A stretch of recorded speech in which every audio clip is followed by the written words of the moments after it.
Hola, ¿qué tal amigos? Gracias por acompañarme en una nueva emisión. Todo el escenario se le complica a Xóchitl Gálvez, en donde la alianza se empieza a romper, ahora ya no desde el PRI, que es algo que hemos venido comentando en los últimos días, sino ahora desde el PRD. En estas últimas horas se dio a conocer una nueva desbandada de los perredistas, y no solo eso, sino gente que ella, Xóchitl Gálvez, invitó para que participara en su campaña como coordinador, ya le renunció.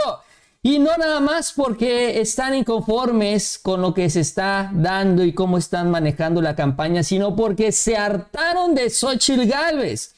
Quien renunció es Silvana Aureoles y le reclama a Xóchitl Gálvez de que se puso a hablar pestes de él, se puso a hablar mal de él en las reuniones y dijo: hasta aquí llegó y me voy, y le deja la chamba tirada. Ahora, el problema es que esto se suma también a otro asunto que está afectando mucho esta campaña del PAN, y es finalmente también el hecho de que Xóchitl Gálvez la están también poniendo de frente para defender a los corruptos panistas, empezando por Ricardo Anaya, quien aparece en esta lista de plurinominales, y siguiendo también con el gobernador corrupto de Guanajuato y su fiscal, que tiene varias listas plurinominales. ¿Por qué? Porque él le va a poner dinero a la campaña de las diputaciones y de las senadurías. De esto vamos a platicar el día de hoy, en donde también está el comentario del presidente López Obrador que se refiere a este asunto que golpea en el principal bastión panista, que es el estado de Guanajuato. Este lamentable hecho, muy triste,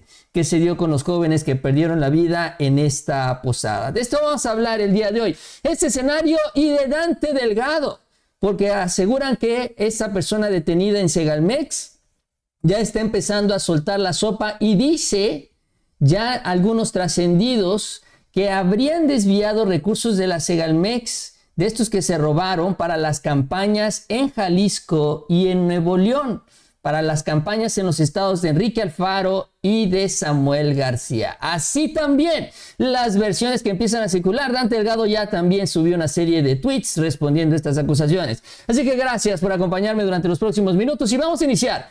Vamos a arrancar con la lista negra, la lista del pecado, la lista de los corruptos. Y es que el día de hoy se dio a conocer cuál será la lista de quienes van a buscar la protección del fuero federal durante los próximos 6 años, quienes van a tratar de defenderse para evitar investigaciones en su contra, sobre todo por todas las corruptelas. La impunidad, pues, en su máxima expresión. La lista de los pluris del PAN al Senado de la República.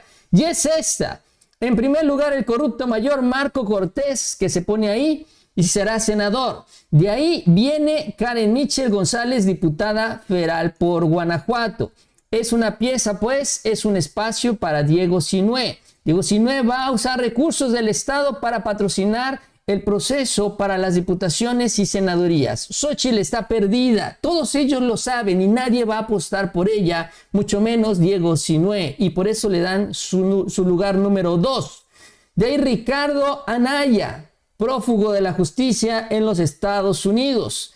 Lili Telles, Lili Telles cuando menos no tiene estas investigaciones en su contra, aunque tiene muchas vergüenzas en su haber. Enrique Vargas, en la negociación por el Estado de México al ceder la candidatura a Alejandra del Moral. Laura Esquivel, es una pieza de Marco Cortés. Mauricio Vila, el gobernador de Yucatán. Ana Teresa Aranda, diputada federal de Puebla.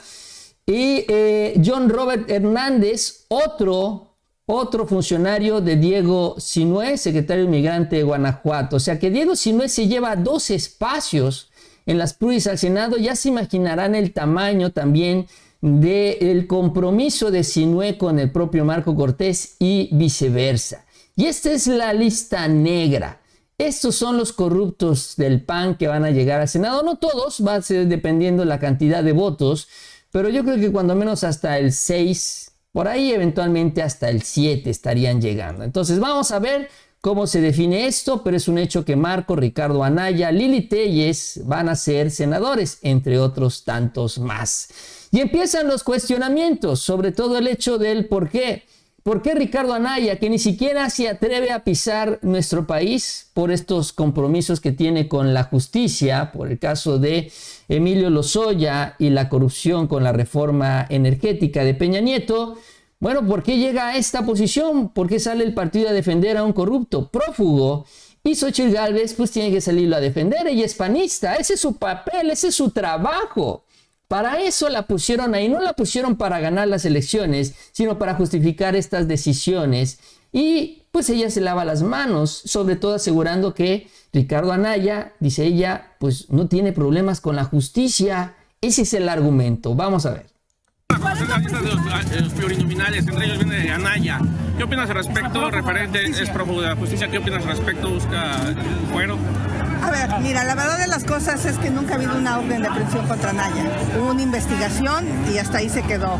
Este gobierno obviamente pues tiene el poder y yo hasta donde me quedé había una orden de presentación y ya nunca hubo algún otro tipo de investigación adicional. Entonces yo no soy quien pueda decir en qué situación jurídica está él. Aunque Anaya es importante precisamente para el proceso dentro del PAN. Pues, su imagen. Anaya, la decisión la tomó el PAN y yo espero que se resuelva su situación jurídica plenamente. Aquí en Veracruz no se defiende. Pues es lo que dice Xóchitl Gálvez. Imagínense tener que salir a defender a Ricardo Anaya y ahora ese es su papel. Ya no es hablar de su campaña presidencial, sino es defender a los corruptos del PAN. Y miren que sobran nombres. Ahora, el otro tema que también tiene que salir a justificar y a defender es la corrupción en Guanajuato. Ya vimos lo que significa Guanajuato y Diego Sinué, el yunque para el PAN en la elección del 2024 y está estos desafortunados hechos con la posada de los jóvenes allá en Guanajuato. Y aunque hay un poco más de información que ha dado a conocer la Fiscalía, finalmente también es un hecho que se suma a otra serie de eventos lamentables que también se han reportado en el estado de Guanajuato. Incluso el presidente López Obrador, hoy que se refirió a este tema, señaló que Guanajuato es una situación muy especial, muy particular, sobre todo porque ahí están estas autoridades que él mismo ha denunciado, a las cuales él mismo ha pedido su renuncia, como en el caso del fiscal Samarripa, que nuevamente pidió el día de hoy cuando habló sobre este tema, pero también dando a entender que se ha dado un pacto, este mismo pacto que tenían a nivel nacional cuando gobernaban el país con Felipe Calderón y Genaro García Luna, lo mismo se está dando en el estado de Guanajuato, en donde estos grupos han crecido de manera impune y que con este crecimiento, bueno, llega la violencia que es la que se vive en esta, pues la peor prácticamente entidad que está sufriendo de estos hechos y que, bueno, a pesar de todo, a pesar de las denuncias, a pesar de la información, pues siguen teniendo ahí a este fiscal y sigue estando ahí Diego Sinué como si no pasara nada. Eso es lo que dijo el presidente, un trato especial merece Guanajuato. Guanajuato requiere de un trato especial, lo hemos venido diciendo.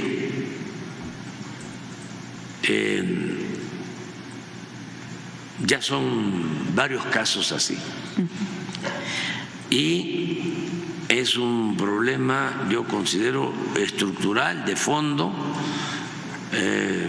algo que se dejó crecer por distintas circunstancias, factores. Es de los estados, y no todo el estado de Guanajuato, sino esa franja con más consumo de droga en el país. ¿Cómo creció el consumo? Habría que analizarlo. Pues es la manera del presidente muy diplomática de decir que las autoridades han permitido que estos grupos hagan negocio en el estado de Guanajuato. Ya no sirva nada más para producir y trasladar la mercancía, sino que también la vendan ahí. Luego trataron de desvirtuar todo este mensaje asegurando que el presidente nuevamente, dicen ellos, quería incluir, quería revictimizar a estos jóvenes diciendo que estaban consumiendo estas sustancias. No, no se trata de eso. Se trata de que, y es lo que explicaba, mientras haya una mayor presencia, venta de estos productos, vamos a decirlo así, de estas sustancias, esto trae más violencia. Incluso explicó el tema también de los Estados Unidos, que finalmente también provocan desafortunadamente muchos fallecimientos. Y es una espiral de inseguridad que lleva muchos años, vinculado sobre todo a un personaje que está protegido por la ultraderecha, el Yunque, que se entiende también está haciendo negocio con ellos, que es justamente el fiscal Samarripa, a quien nuevamente les decía, le pidió la renuncia. Samarripa, para que lo tengamos claro, él tiene ya 15 años en el cargo y le faltan 4 más, terminaría hasta el 2028, y no lo duden que si el PAN gana la elección gubernamental en este 2024, nuevamente será propuesto por el gobernador panista o gobernadora, porque es candidata mujer, y se quedaría otros tantos años más. O sea, tendría más de 20 años Samarripa en esta espiral de violencia. Por eso es tan importante la elección del 2024. Allí en Guanajuato tienen que decidir ellos si se mantienen en este camino, este rumbo, o si se van por otro. No, este es el momento. Si no, Samarripa se va a envejecer ahí, literal. Ahí se va a morir de viejo, porque no lo van a correr. Y aunque el presidente también de alguna manera ha deslindado a Diego Sinue, lo que ha dejado claro es que finalmente son los grupos ultraconservadores que mantienen ahí a Samarripa. Y ahí, ¿por qué? Porque les garantiza lo que ellos buscan por todos lados, lo que ellos han negociado con Norma Piña, que es la impunidad. La impunidad para poder hacer estos negocios, para poder seguir avanzando en estos acuerdos con estos grupos y que nadie, absolutamente nadie, los vincule a ellos, aunque el presidente ya los vinculó desde Palacio Nacional. Ahora, imagínense en este escenario está la precandidata presidencial, Xóchitl Gálvez. Y bueno, Xóchitl, les decía, pues está en su papel. A ella, aunque no le guste, o tal vez sí, sale a defender a estos personajes, sale a defender a la ultraderecha que, pues está siendo señalada en estos hechos. Y bueno, le responde al presidente, dice ella que Guanajuato no merece un trato especial, que porque es un asunto que se ha dado en todo el país, aunque honestamente si hay niveles de inseguridad, claro, es un tema todavía pendiente, no se ha resuelto y menos como lo esperaba el presidente, pero no, Guanajuato es un caso, sí, muy especial, y eso no es nuevo. Tiene 15 años, como lo estamos viendo, cuando menos. Esto mencionó. Señor presidente, deje ya de lavarse las manos ante la masacre de jóvenes. Su sexenio empezó hace 5 años y todavía se atreve a cuestionar cómo creció el consumo de drogas o se permitió la operación del crimen organizado en esta región de Guanajuato. Esa pregunta le toca a usted responderla, porque usted es el jefe del Estado mexicano. Y no se trata que Guanajuato requiera un trato especial, se trata de que se aplique una verdadera estrategia de seguridad en ese estado, pero también en Zacatecas, Colima, Sonora, Estado de México, Baja California, Jalisco, Michoacán, Tamaulipas y el resto de la República. Este es el sexenio más violento de la historia de nuestro país. Pues es lo que dice Xóchitl Gálvez, que dice el presidente se quiere lavar las manos, que le corresponde al gobierno federal. Bueno, tan le corresponde al gobierno del estado, que es la Fiscalía Estatal la que está haciendo la investigación, y el gobierno federal no se puede meter. No es la Fiscalía General de la República, es la Fiscalía de Samarripa, y ellos, el gobierno federal, si le piden apoyo, ayuda o algo, pues pueden participar. Así que no es responsabilidad nada más, claro, el gobierno federal participa, pero si el gobierno del estado y sus instituciones locales no quieren ayudar, tampoco se pueden hacer maravillas. Pero así es como tratan también de lavarse las manos. Pues entonces, ¿para qué quieren un gobernador del PAN? Si el gobernador no va a hacer absolutamente nada, pues todo se lo están echando al presidente López Obrador. Bueno, esto finalmente no ayuda a Xóchitl Gálvez en la causa que es la precampaña, porque tiene que salir a defender corruptos como Ricardo Anaya y tiene que defender al Yunque, que pues está embarrado con esta actividad, así como lo denunció el presidente López Obrador. Los panistas hasta el cuello, es también lo que sucedió con Felipe Calderón a nivel nacional, se sigue repitiendo en el estado de Guanajuato. Y es que bueno, hoy sale la encuesta de Mitofsky, ¿no? Que entre otras, de alguna manera también se maneja con datos muy similares a lo que hemos visto en las demás encuestas, le da 61% a Claudia Sheinbaum, 30% a Xóchitl Gálvez, una diferencia prácticamente de 30 puntos, 2-1 entre las dos precandidatas. Y lo peor de todo es que Xóchitl Gálvez, lo peor para la oposición, es que ya no se mueve para adelante, o sea, ella no está cortando la diferencia. Ya ahorita en la precampaña, en donde ya finalmente aparecen con este objetivo de llegar a la boleta presidencial, ya quedó claro que Xóchitl no va a levantar. Xóchitl ya no tiene hacia dónde ir, ahí se va a quedar, se estancó. Por eso era el temor a Samuel García. Y con esto, pues todavía mucho peor.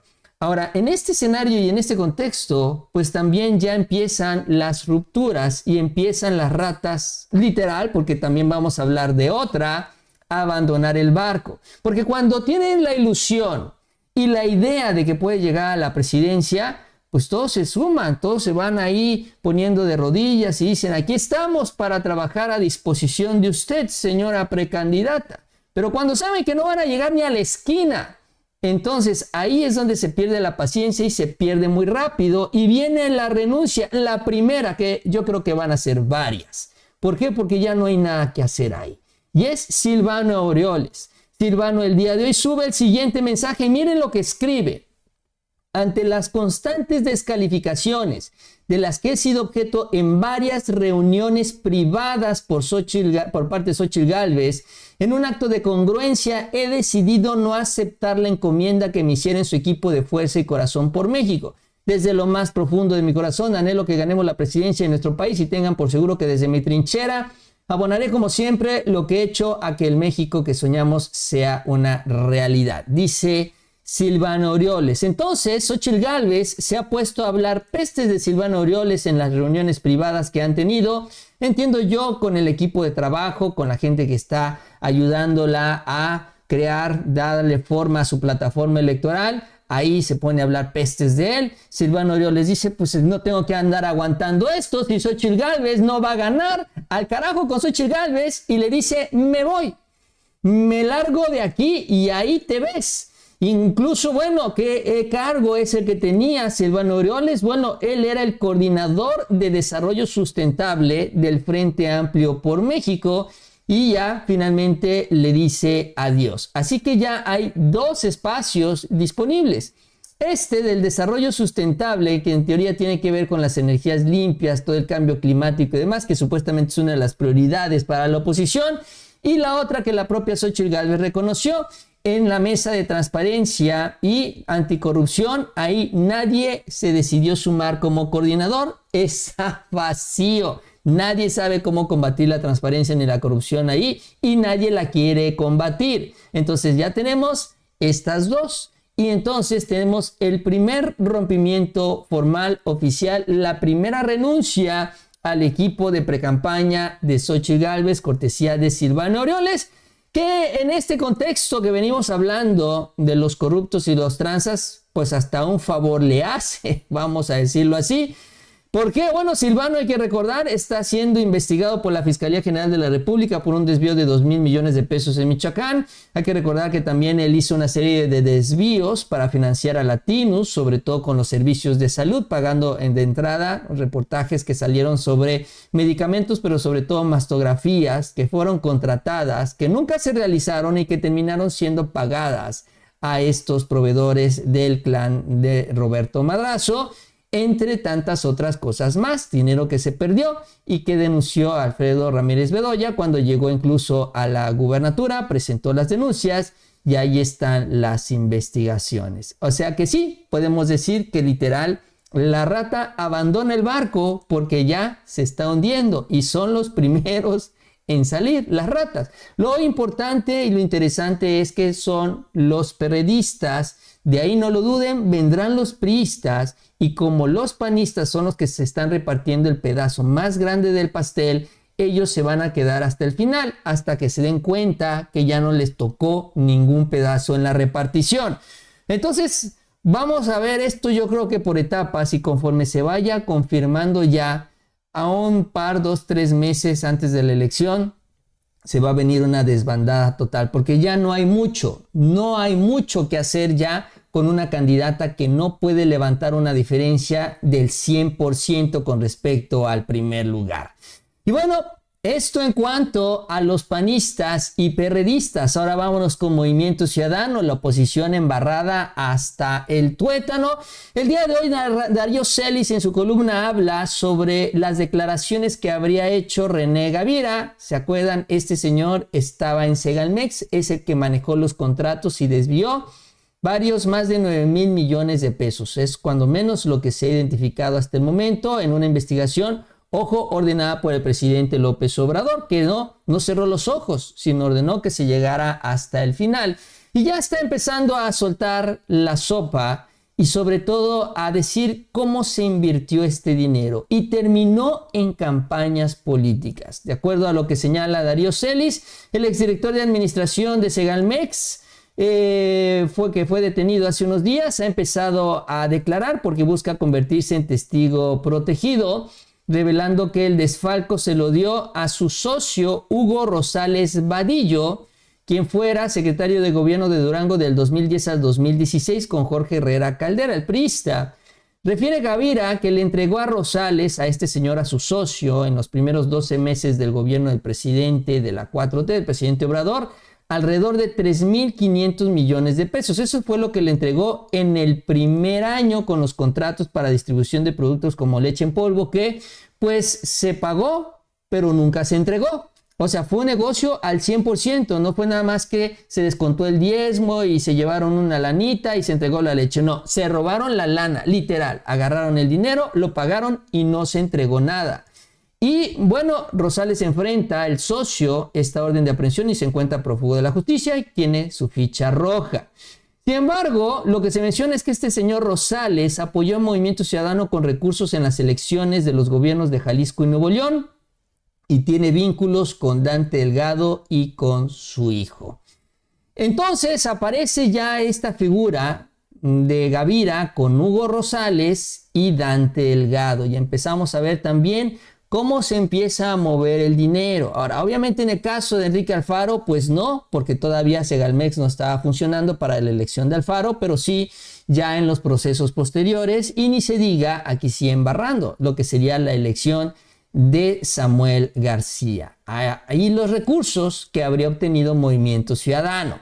Vaya negocio de la política. Y sí, todos ellos están vinculados a Dante Delgado, incluso el propio Ignacio Valle, y esto lo hemos hablado mucho y también en otros espacios. Él tenía una ONG que trabajaba de la mano con Dante Delgado. Los funcionarios de la Segalmex tienen parientes que son legisladores de Movimiento Ciudadano y hay vínculos documentados por todos lados con Dante Delgado. Es un grupo de Movimiento Ciudadano que entra con Ignacio Valle a la Segalmex, que la verdad es que yo no sé cómo se le dio tanto espacio, es un error que ya corrigió el presidente, pero sí, todos ellos vinculados al Partido Naranja. Y ahora esto, como era natural, tampoco es sorpresa para nadie, solo que ahora salió a relucir. Y Dante ahora se quiere defender. Y escribe una serie de tweets, dice: en los últimos meses se ha comentado mucho sobre el caso de Segalmex y también de manera dolosa, perversa e infundada se intenta involucrar a Movimiento Ciudadano y un servidor. Y dice, aclaro lo siguiente, que es totalmente falso. Nadie financia nuestro proyecto nacional. No tenemos nada que ver en este caso de corrupción del gobierno federal. Digo, sorprendería si aceptara que esto fuera cierto, ¿verdad? No se esperaba que esto fuera así. 2. Sobre mi relación con Ignacio Valle, aclaro que desde hace 5 años no tan solo me dejó de ver, también me dejó de tener la menor atención personal que caracteriza una amistad real. Seguramente creyó que nuestra amistad podría afectar su relación con el presidente y por eso, dice, vamos a ponerlo, la cortó de tajo. Aunque aquí lo importante es que no estamos hablando de Ignacio Valle, estamos hablando del socio de René Gavira. O sea, aquí no aparece el nombre de Ovalle, cuando menos hasta el momento, sino estamos hablando de los funcionarios que estaban abajo y sus empresas fachada. Nunca, dice, le recomendé a nadie ni le solicité ningún favor, no acostumbro a hacerlo ni siquiera con los gobernantes emanados de nuestro movimiento. Eso es lo que dice él. Y se mordió la lengua. Jamás he solicitado y en consecuencia no tengo concesiones ni proveeduría ni contratos de obra federal, ni estatal, ni municipal. Estar libre de este tipo de compromisos es mi gran escudo. El otro es que todos saben que no soy cobarde ni dejado. Aunque, insisto, tampoco se le acusa a Dante Delgado de ser dueño de las empresas o de participar como proveedor en la Segalmex. No se le acusa nada de eso. Se le acusa que finalmente en la triangulación de recursos, este dinero llegó a las campañas. No llegó ni al partido, llegó a las campañas de Movimiento Ciudadano. Y esto también puede, si se investiga realmente por el INE, afectar el registro de Movimiento Ciudadano. O sea, si es una acusación importante, lo que puede hacer René Gavira es terminar de desaparecer el proyecto de Dante Delgado, el negocio familiar de Dante. Los cómplices no tienen conflictos, lo que sí existe son opinadores que por falta de talento y lucidez llegan a las conclusiones simplonas y las publican, y otros que tienen la consigna de atacar y difamar a cambio de prebendas. Nunca me he involucrado en ese tipo de cosas porque tengo convicciones y principios muy firmes, dice, claridad en el rumbo que debe seguir nuestro país y en el papel que debe desempeñar nuestro movimiento. Dice Dante Delgado, como si no lo conociéramos, como si apenas llegara a la política y como si no tuviera tantos esqueletos en el closet. Pero bueno, es ahora otra investigación que va avanzando, ya ahora sí, más vinculada a Movimiento Ciudadano, porque sí, se venía hablando y se venía denunciando esta relación personal de los funcionarios que estaban trabajando en la Segalmex y los vínculos familiares también con gente que estaba siendo postulada y que eran representantes o son representantes de Movimiento Ciudadano. Eso está ahí, es público y no hay manera de esconderlo. Pero ya pasar de esto a la entrega de recursos, ahí sí, ya tenemos otro elemento adicional que es el que eventualmente se puede convertir en un dolor de cabeza para Dante, porque si efectivamente encuentran estos recursos vinculados a Movimiento Ciudadano, que serían recursos irregulares, pues podría perder su registro Movimiento Ciudadano. Ya lo veremos. Y también veremos a ver qué es lo que dice Samuel García sobre este tema, porque a él es en lo particular a quien pues termina más vinculado con este tema que el propio Enrique Alfaro, pero en general el partido. Pero así están las cosas en este tema también con Dante Delgado. Hoy es una noche para hablar de los corruptos y acordarnos que todavía están ahí buscando el poder político y seguir viviendo el presupuesto. Digo, ya lo tenemos claro y lo tenemos presente, pero siempre es importante estar informados al respecto. Bien amigos, yo con esto termino. Les agradezco que me hayan acompañado en este espacio, en esta emisión. Espero les haya gustado la información. Si fue así, les invito a que se suscriban al canal. También les agradezco mucho esas manitas para arriba, que nos ayudan muchísimo en estas redes sociales. Y les invito a que sigan pendientes de los próximos videos. Y nos vemos a la próxima con mucha más información.